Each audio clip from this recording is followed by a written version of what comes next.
अस्सलाम वालेकुम नाज़रीन, मैं हूं पलवल शाह महमूद और प्रोग्राम हेल्थ 21 में आपको खुशामदीद कहती हूं। उम्मीद करती हूं आप लोग बिल्कुल सब ठीक होंगे, खैरियत से होंगे और अपना ख्याल रख रहे होंगे। नाज़रीन, हमारा जो पुराना सेगमेंट था उसमें हम लोगों ने डिस्कस किया था आजकल के वायरल इन्फेक्शन के बारे में, लेकिन इस सेगमेंट में हम लोग डिस्कस करने वाले हैं कोविड और उसके साइकेट्रिस्ट जो हमारे जहन पे जो उसके असरात मुरतब होते हैं, हम लोग उस हवाले से बात करने वाले हैं। और इसी बारे में बात करने के लिए हमारे साथ स्टूडियोज़ में मौजूद हैं डॉक्टर अजमल मुग़ल, जो कि चीफ साइकेट्रिस्ट सिंध हैं। मैं उनको वेलकम करना चाहूँगी। अस्सलाम वालेकुम डॉक्टर, कैसे हैं आप? वालेकुम अस्सलाम।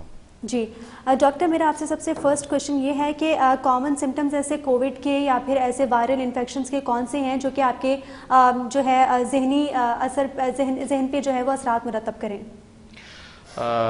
वैसे तो बहुत सारी बीमारियां या फिज़िकल सिम्टम्स होते हैं अगर ज़्यादा अरसे हों, जैसे बुखार हो, नज़ला हो, खांसी हो, अगर ज़्यादा अरसा हो और उसका रिकवर नहीं हो रहा हो तो उससे भी एक स्ट्रेस तो ना डेवलप हो जाती है। या एक इंसान जब बीमार होता है तो ज़ाहिर है उसका स्ट्रेस होता है और स्ट्रेस की वजह से हेल्पलेसनेस, होपलेसनेस और कभी एंग्जाइटी बढ़ जाती है। अच्छा, जो हम आज बात कर रहे हैं कोविड के बारे में, क्योंकि कोविड ऐसी बीमारी है जो मेरे ख्याल में हमारी जनरेशन में या हमने पहले कभी इस तरह की वबा न सुनी न देखी, और अब उस वबा को तकरीबन 2 साल होने को हैं और मुख्तलिफ़ शक्लों में आ रही है और उसके बारे में मीडिया के ज़रिए जो इन्फॉर्मेशंस पब्लिक में जा रही है उससे एक तासुर, जो कि हकीकत भी है, कि इसकी सीवियरिटी, इसकी वजह से लोगों की अमवात हो रही हैं। तो ज़ाहिर है जिसको भी अगर ये कोविड स्पेशली इन्फेक्शन होता है तो वो एकदम से वो परेशान हो जाता है कि ज़ाहिर है श्योर नहीं इसका आउटकम अभी तक एग्जैक्टली अगर मैं कहूँ तो किसी को नहीं पता।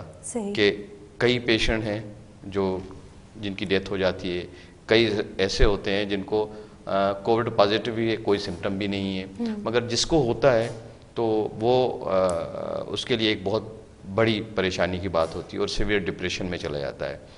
मैं अगर इससे थोड़ा सा ऐड करूं, मुझे भी कोविड हुआ था जनवरी फरवरी 21 में, ठीक है। तो आई फेल्ट कि मुझे किस तरह उसके असरात हुए। तो ज़ाहिर है बीइंग अ डॉक्टर मुझे पता था इतना कुछ नहीं है, सिटी स्कैन सब कुछ कराया, मगर उसके बावजूद भी एंग्जाइटी, उसके बावजूद भी खौफ, डर कि कुछ हो जाएगा या इस किस्म के खदशात। तो ज़ाहिर है स्ट्रेस बहुत होती है और नींद, ज़ाहिर स्ट्रेस जब हो, परेशानी हो, सोचें हो, खौफ हो, डर हो कि भाई कुछ हो जाएगा, जब मुझे कुछ हो जाएगा तो फैमिली को कौन देखेगा, इस तरह की सोचें जब होती हैं तो नेचुरली स्लीप भी डिस्टर्ब हो जाती है, ठीक है। एक तो एंग्जाइटी की वजह से, दूसरा इटसेल्फ जब वायरल इन्फेक्शन है, बुखार है या इवन उसमें खांसी हो रही है, सांस में तकलीफ हो रही है क्योंकि इसमें ऑक्सीजन लेवल कई पेशेंट्स की कम हो रही थी, तो उससे भी इंसोम्निया डेवलप हो रहा था, नींद ना आना। और जितनी नींद कम होगी उतना इसका सीवियरिटी बढ़ रही होती है, या उसका यूँ कह लें अगर नींद सही ना हो तो रेजिस्टेंस पावर या इम्यूनिटी भी अफेक्ट करती है। तो मल्टीपल फैक्टर्स की वजह से जो है इससे ये चीज़ें होती हैं। डॉक्टर, जिस तरह अभी आपने बात की कि अक्सर ये होता है कि कोविड अगर आपको पॉजिटिव आए और उसकी वजह से आपकी नींद तो डिस्टर्ब होती है, इसके साथ साथ बहुत सारे आप फोबियाज़ में चले जाते हैं या फिर आपको जो है वो बहुत सारी नेगेटिव सोचें आने लगती हैं माइंड में। तो इसकी अवेयरनेस के लिए एक अगर पेशेंट ऑलरेडी कोविड पॉजिटिव है तो उसकी अवेयरनेस के लिए कि वो ठीक हो सकता है, उसके लिए हमें क्या करना चाहिए? हाँ, उसके लिए जो जनरल मेजर्स हैं, जनरल गाइडलाइंस हैं, वो यही हैं कि अगर हेल्दी है, फिज़िकली स्टेबल है, फिज़िकली एक्टिव है, उसको कोई कोमॉर्बिड पैथोलॉजी नहीं है तो उसमें डरने की कोई बात नहीं है। और ख़ास तौर पर ये इम्यूनिटी अगर बेहतर है, यंग लोगों में कोई इसके जो है वो मोर्टलिटी इतनी नहीं है, और ऐसे लोगों में है मोर्टलिटी जिसमें एसोसिएटेड अदर इलनेसेस जैसे डायबिटीज़ है, हाइपरटेंशन है, एस्थमा है, या दूसरी कैंसर है, या और बीमारियां क्रॉनिक इलनेसेस हैं, रीनल फेलियर है, लिवर फेलियर है। अब उनमें तो ज़ाहिर है ये असरात होते हैं। जिस पेशेंट को ये नहीं है उसको ये पता होना चाहिए कि मैं ठीक हो जाऊंगा और इसका एक साइकिल होता है। और बाकी हमारी बीइंग रिस्पॉन्सिबल सिटीज़न ये है कि हम उस वबा में जब हम मुब्तला होते हैं, जब हो जाते हैं, किसी गलती की वजह से ही हो जाते हैं ज़्यादातर, तो आगे हमारी कोशिश ये होनी चाहिए कि उस वबा को आगे ना फैलाएं। सही। जब अगर किसी को पॉजिटिव हो जाता है, ही शुड बी क्वारंटाइन या अपने आप को आइसोलेट कर ले। आइसोलेट करने का मकसद, अगर सिम्टम नहीं भी हैं, तकलीफ कुछ भी नहीं है और घूम फिर सकता है, मगर सिर्फ इसलिए बाहर नहीं निकलना कि दूसरों का ख्याल रखना है, दूसरों तक ये इन्फेक्शन नहीं मुंतकिल करना। ठीक है, बिल्कुल सही कह रहे हैं आप। डॉक्टर, अभी आपने बात की कि अगर कोई और बीमारी खुदा न खासा किसी को नहीं है तो उसको यकीन होना चाहिए या फिर उसका माहौल उसको इस तरह प्रोवाइड करना चाहिए कि वो इस बात से श्योर हो जाए कि वो ठीक हो जाएगा। लेकिन अगर किसी को कोई दूसरी बीमारी है, जिस तरह अभी आपने बात की कि किडनी फेलियर की बात की आपने, या फिर जो है वो कैंसर की बात की, अगर किसी और बीमारी में कोई शख्स मुब्तला है और उसको कोविड पॉजिटिव है तो उसके बचने के चांसेस कितने % होते हैं? ये तो ज़िंदगी और मौत तो अल्लाह के इख्तियार में है और पूरी इसके बारे में प्रेडिक्ट करना बड़ा मुश्किल होता है। मगर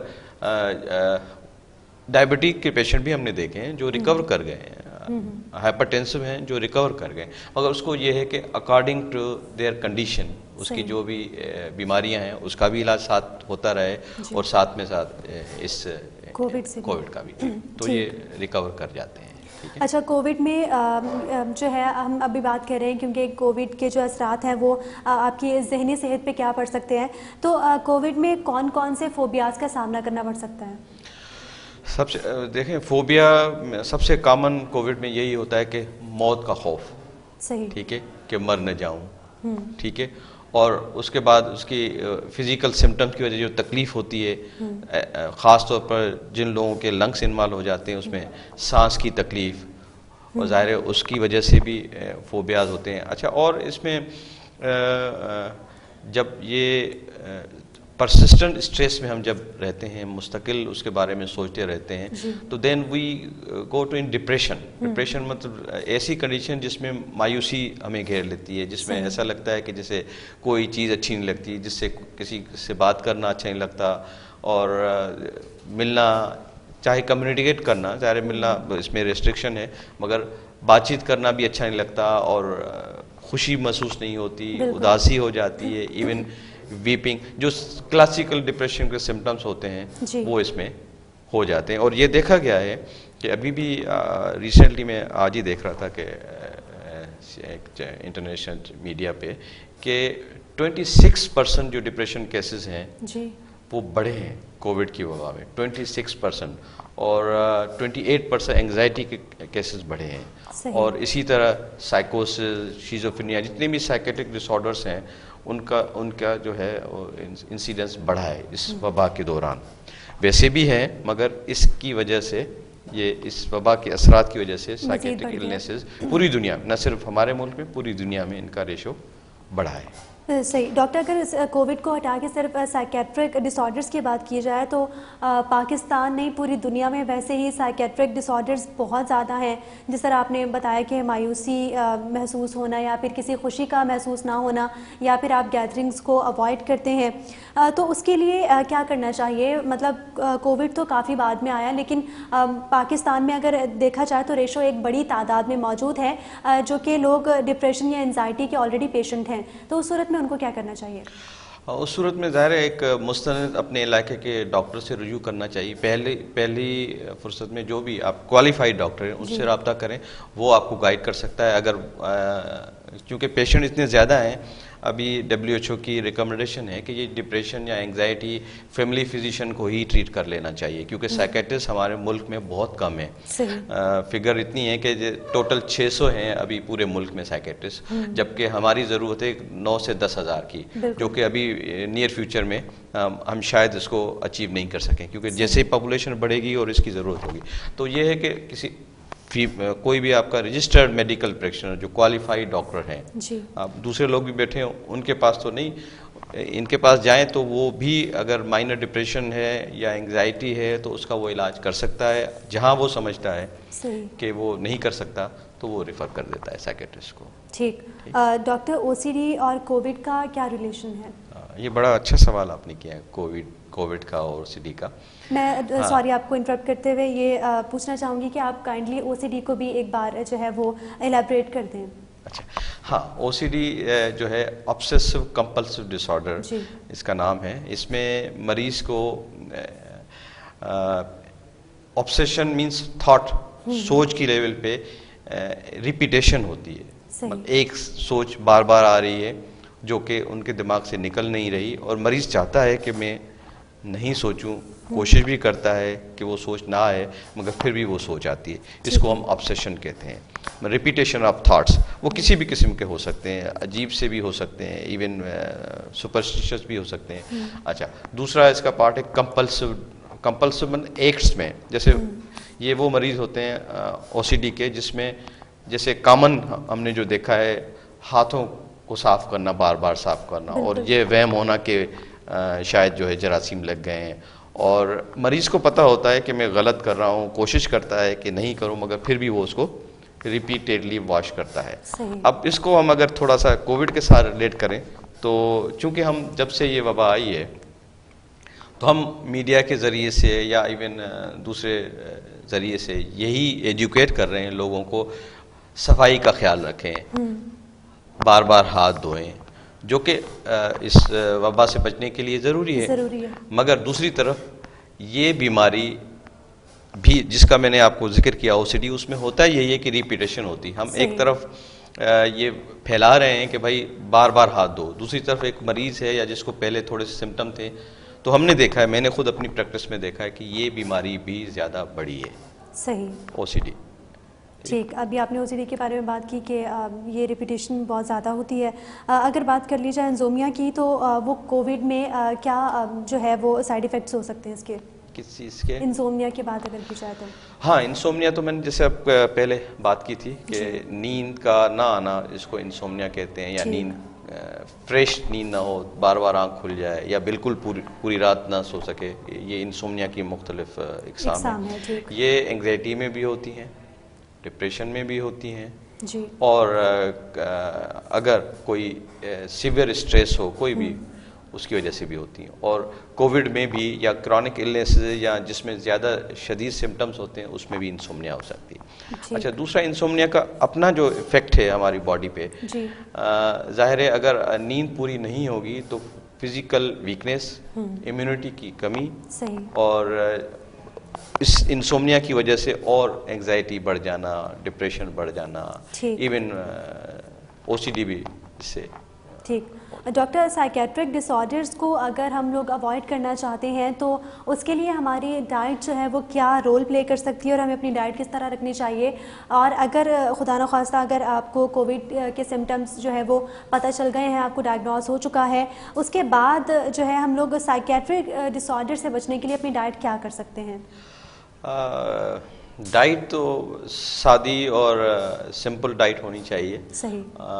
जैसा कि सब्जियां हैं, फ्रेश फ्रूट्स हैं, और इस डाइट के साथ साथ अगर फिजिकल एक्सरसाइज हो तो कोविड के दौरान अगर कर सकते हैं जी, तो हालांकि वीकनेस हो जाती है, अगर कोई कर सकता है तो ये एक प्लस है। इवन अगर जनरल हम बात करें तो exercise is having effect as a anti depressant. कि हम कुछ ऐसे पेशेंट होते हैं जिनको जब एंटी डिप्रेशन के साथ साथ ये एडवाइस करते हैं कि डाइट, ठीक है, सिंपल डाइट, और फिर फिजिकल एक्टिविटी या एक्सरसाइज करें।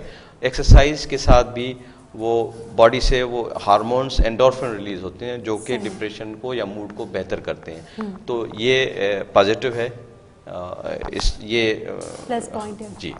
डॉक्टर, अभी आपने डाइट का जिक्र किया, तो हम लोग डाइट कह रही हूँ, एक्सरसाइज का जिक्र किया आपने, फिजिकल एक्टिविटीज़ का जिक्र किया, तो कोविड में जो है साइकेट्रिक डिसऑर्डर से बचने के लिए हम लोग कौन कौन सी एक्सरसाइज को फॉलो कर सकते हैं? सिंपल वॉक है अगर कर सकते हैं, क्योंकि कोविड में जब वीकनेस हो जाती है तो प्रॉब्लम हो जाती है, वॉक करना मुश्किल हो जाती है जी। या योगा की एक्सरसाइज कर सकते हैं जी, ठीक है। और इसके अलावा कुछ हम रिलैक्सेशन एक्सरसाइज कहते हैं, ब्रीदिंग एक्सरसाइजेज, जी। वो कर सकते हैं, जिससे हमारी एंग्जाइटी भी कम होती है। ठीक। डॉक्टर, अगर बात की जाए इन्वायरमेंट की, कि जैसे कोविड है, ऑलरेडी बंदा इतना डिप्रेस्ड है कि पता नहीं क्या हो जाएगा आजकल, क्योंकि लोगों में यही अब तक जो है वो देखने में आ रहा है कि लोग बहुत ज़्यादा कोविड को लेके कॉन्शियस हो जाते हैं। तो आपका माहौल कैसा, आसपास का जो माहौल है वो किस तरह का होना चाहिए कि आप जो है फिजिकल साइकेट्रिक डिसऑर्डर से जो है वो बच सकें? साइकेट्रिक डिसऑर्डर से बचने के लिए ज़ाहिर है सोसाइटी में जितना हो सके स्ट्रेसेस को कम किया जाए। अब जैसे हमारे यहाँ आजकल, हम पूरी दुनिया में, मगर हमारे यहाँ स्पेशली कुछ ज़्यादा ही है, सोशो इकोनॉमिक कंडीशंस लोगों की अच्छी नहीं है, और महंगाई बहुत है, बेरोज़गारी बहुत है, और फैमिलीज़ के स्ट्रेसेस अलग हैं, तो उनकी वजह से भी ये साइकेट्रिक डिसऑर्डर होते हैं। तो अगर ये माहौल हम बेहतर करें। अच्छा, दूसरा ये है कि कोविड, रिगार्डिंग कोविड, जो हम एक और चीज़ कहते हैं कि सोशल डिस्टेंसिंग, ठीक है, और एक होती है फिजिकल डिस्टेंसिंग। फिजिकल डिस्टेंसिंग तो ठीक है कि भाई 2 गज का फासला हो, या जो भी 6 फीट का फासला हो, तो वो तो ठीक है, मगर हम ये समझते हैं कि सोशली कनेक्टेड हो, ठीक है, फिजिकल भले डिस्टेंस हो, सोशली कनेक्टेड हो, टेलीफोन के ज़रिए, मीडिया के ज़रिए, या वैसे ही बातचीत करने के लिए, तो वो पॉजिटिव है। हम इसको फिजिकल डिस्टेंसिंग तक महदूद रखें तो ज़्यादा बेहतर है, क्योंकि अगर सोशली कम्युनिकेशन हमारी कम होगी तो हमें और एंग्जाइटी होगी, और डिप्रेशन होगी, और इस कोविड के असरात ज़्यादा महसूस होंगे। सही, बिल्कुल। सोशल डिस्टेंसिंग का हम लोगों को बहुत ख्याल रखना चाहिए कि हम लोगों को कम से कम रखनी चाहिए। लेकिन डॉक्टर, आजकल अगर किसी को सुना जाए कि कोई कोविड पॉजिटिव है, तो उसको बिल्कुल अकेला छोड़ दिया जाता है, उससे बातचीत नहीं की जाती, उससे मिला जुला नहीं जाता, अनटिल एंड अनलेस कि वो इंसान बिल्कुल ठीक ना हो जाए। तो ये भी एक, आपको नहीं लगता कि ये एक बहुत बड़ा रोल प्ले करता है साइकेट्रिक डिसऑर्डर पे, कि अगर एक कोई इंसान एक होप से जो है वो क्वारंटाइन हो चुका है कि वो ठीक हो जाएगा, लेकिन उसको जो है उसके फ्रेंड्स या फैमिली मेंबर्स या आसपास के लोग उससे बात करना छोड़ दें या उससे मिलना जुलना छोड़ दें? हाँ, ये आपका सवाल बड़ा वैलिड है। अच्छा, इसकी एक तरफ ज़रूरत भी है, क्वारंटाइन होना। जब अगर कोई पेशेंट पॉजिटिव हो जाता है, उसके पीछे मकसद, अच्छा मकसद होता है कि भाई दूसरों को बचाना है, ठीक है, और इसको हम इस तरह ओवरकम कर सकते हैं। फ़र्ज़ करें अगर किसी कमरे में बंद है तो आप फ़ोन पे बात कर सकते हैं, या कम्युनिकेट तो कर सकते हैं, सही, ठीक है। बाकी उसको हम ख़त्म कर देंगे तो फिर ज़ाहिर है दूसरी चीज़ जो है वो है। बिल्कुल सही कह रहे हैं डॉक्टर आप। नाज़रीन, आज का हमारा जो टॉपिक था कोविड एंड साइकेट्रिक डिसऑर्डर के हवाले से हमने बात की थी कि कोविड के जो है हमारे जहन पे क्या असरात मुरतब होते हैं। इसके अलावा कोविड अगर कोई पॉजिटिव है तो उस इंसान के माइंड में क्या क्या थिंकिंग्स चल रही होती हैं, क्या क्या थॉट्स होते हैं, और फोबियाज़, OCD, हम लोगों ने इस तमाम जो है वो टॉपिक के बारे में आज बात की। और हमारे साथ स्टूडियोज़ में मौजूद थे डॉक्टर अजमल मुग़ल, जो कि चीफ साइकेट्रिस्ट सिंध हैं। मैं उनका शुक्रिया अदा करना चाहूँगी कि वो आए, उन्होंने हमें टाइम दिया। इसी के साथ ही मुझे और मेरी पूरी टीम को इजाज़त दीजिए। अल्लाह हाफ़िज़।